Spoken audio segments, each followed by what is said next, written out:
Le petit matin Sud Radio, 5h-7h, Benjamin Glaise. Il est 6h24, soyez les bienvenus si vous nous rejoignez sur Sud Radio. Sud Radio et vous, après des années d'inaction, les autorités s'intéressent enfin aux dangers liés au cadmium. Ce métal lourd cancérogène provient principalement d'engrais. Il se retrouve ensuite dans nos assiettes. Face à cela, un test de dépistage au cadmium sera remboursé par la Sécu à partir de la mi-juin de cette année.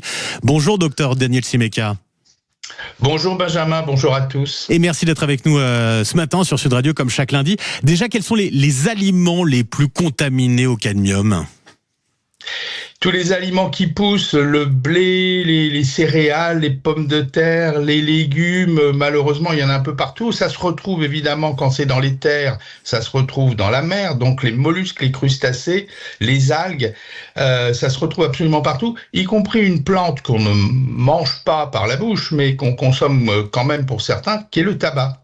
Oui, c'est-à-dire qu'on parle beaucoup des aliments qui sont, qui sont contaminés au cadmium, mais fumés aussi. Quand on fume, on ingère aussi du cadmium.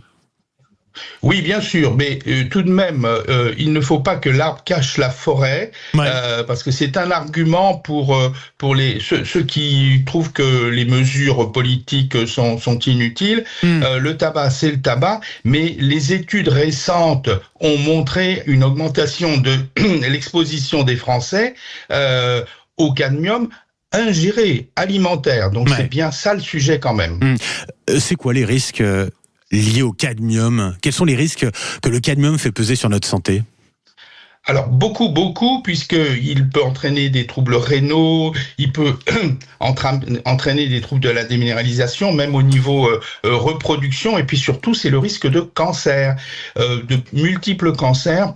Pour certains, c'est absolument prouvé comme le poumon. Pour d'autres, c'est fortement suspecté comme le pancréas. Il y a vraiment un danger extrêmement important avec ce cadmium.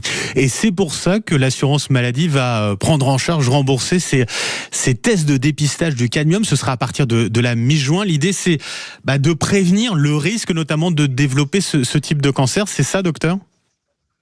Surtout de repérer les populations cibles. Il ne faut pas imaginer qu'on va pouvoir aller voir son généraliste et demander je voudrais bien savoir où j'en suis au point de vue cadmium.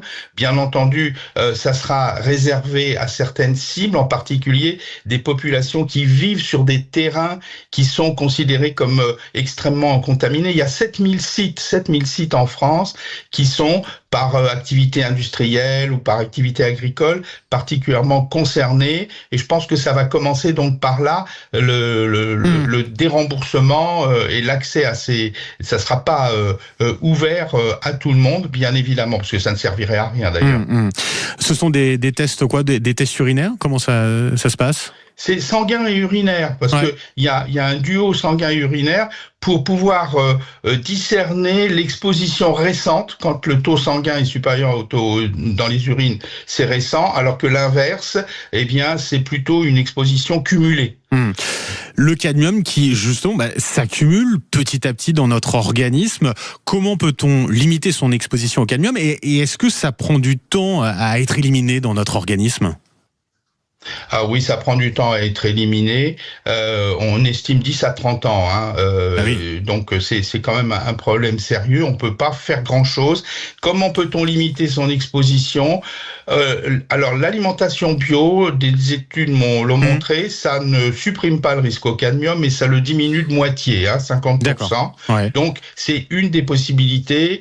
Il y a le problème évidemment économique du bio, mais en même temps c'est bien de favoriser cette filière. En dehors de ça, on peut pas faire grand-chose pour les citoyens lambda. C'est surtout une action politique, et il faut saluer en même temps que ce remboursement du test, quand même la décision récente de diminuer les taux de cadmium autorisés dans les engrais, parce que on se dirige quand même vers un scandale sanitaire au sens strict du terme. On a bien évidemment en tête comme scandale sanitaire l'amiante, le chlordécone aussi. On en est là aujourd'hui avec le cadmium, docteur ? Très certainement.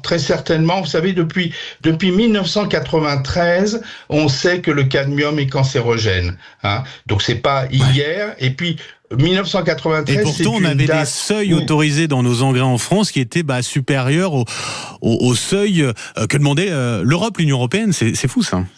Ben oui, mais vous voyez bien que dans un certain nombre de domaines, pour les antinicotinoïdes, il y a toujours entre la santé publique et les obligations de santé publique et les intérêts économiques une espèce de rivalité où il faut que l'un, sans arrêt, apporte des preuves et encore plus de preuves sur l'autre.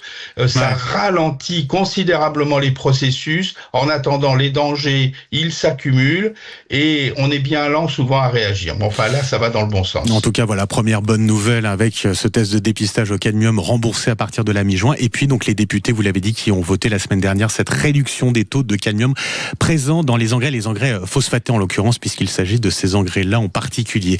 Merci pour toutes vos explications, Dr Daniel Simeka. Je vous souhaite une très belle journée, un lundi prochain.